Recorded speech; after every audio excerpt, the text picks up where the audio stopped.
So, ito ang aking mga ingredients. Tomatoes, onions, garlic, mung beans or monggo, shrimps, squash or kalabasa, and ampalaya. Ampalaya natin pwedeng maging leaves or ito yung binili ko ay yung bunga niya. Okay, let's start cooking. Add a little bit of olive oil.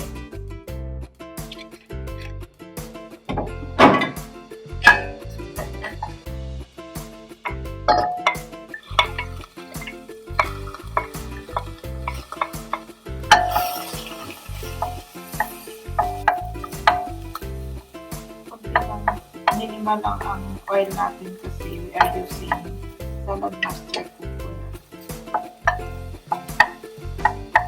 Pwede din hindi natin igigisa yung bawang, pero for me, mas gusto kong igisa ito.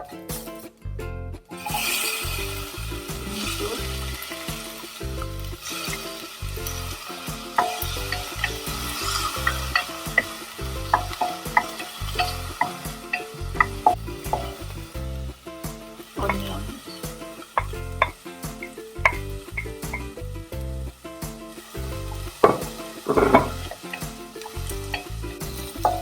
Now I put shrimp.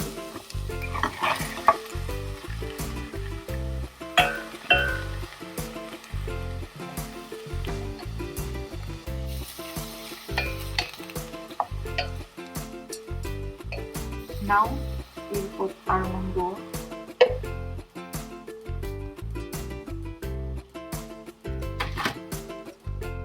Kalabasa.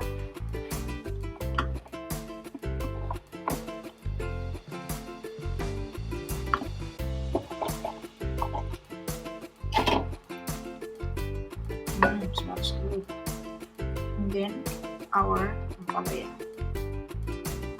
Dampi ko. Sa saladmaster, lahat pwede nating pagsabay-sabay ang ating mga ingredients. Then, I'll put 1 cup water.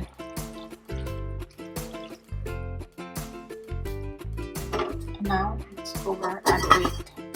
For a few minutes, luto na siya. Yan na, nag-click na siya. Ibig sabihin, na-heat niya na ang pinaka-peak na temperature. So, let's lower the heat. Lamig yung heat ko, pinaka-mababa.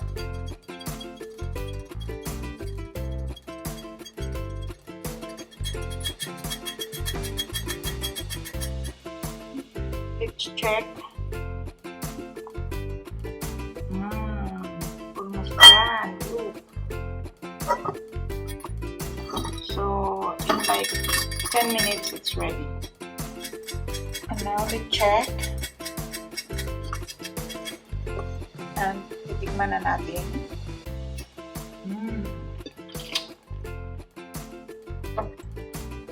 See? Looks yummy. Dito hindi pa muna tayo naglagay ng asin. Titikman muna natin bago natin tayo maglalagay ng salt.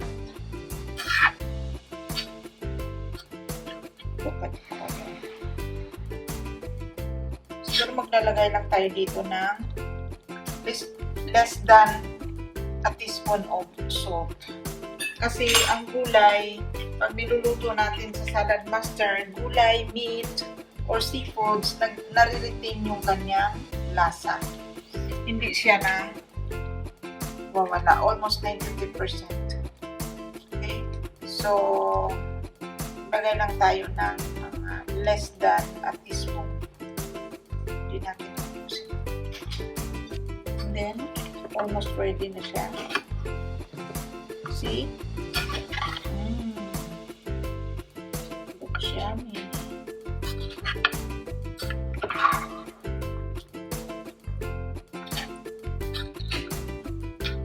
Yung nilagay ko dito water is almost 1 cup lang siya. Let's see. Taste natin. Tamang-tama. Sarap. It's sweet like may 2 minutes it's ready. See? Ready na siya. Ready na. Sarap ng ating kalabas. In 2 minutes ready. So, ito na yung aking Monggo with shrimps. Cook in my saladmaster cookware.